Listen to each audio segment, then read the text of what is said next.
जी बनाए संविधानवान, बाबा भीम जी बनाए संविधानवान। देश के रतनवा हो देश के रतनवा, बाबा भीम हूँ देश के रतनवा, बाबा साहब हूँ देश के रतनवा। बाबा साहब पे सबके घूमनवाना, बाबा भीम जी बनाए संविधानवान, बाबा भीम जी बनाए संविधानवान।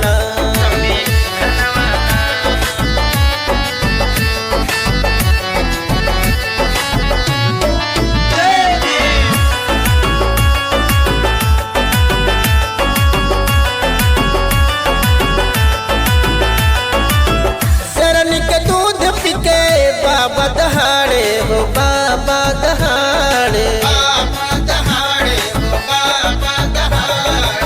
देशवा के अपने बाबा किस्मत संवारे हो, किस्मत संवारे, किस्मत संवारे हो, किस्मत संवारे।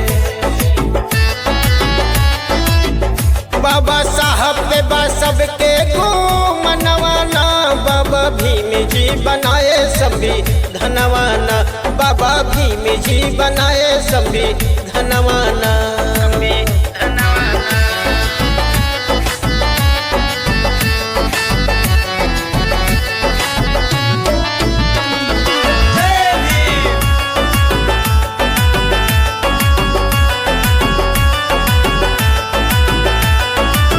कर सब पूजा कर ले सब पूजा, बाबा साहब जैसा के हूँ न दूजा, बाबा साहब जैसा के हूँ न दूजा। सामाजिक न्याय के मसीहा कहाए, मसीहा कहाए, ये कटाया अखंडता की ज्योति जलाए हो, ज्योति जलाए, ज्योति जलाए हो, ज्योति जलाए।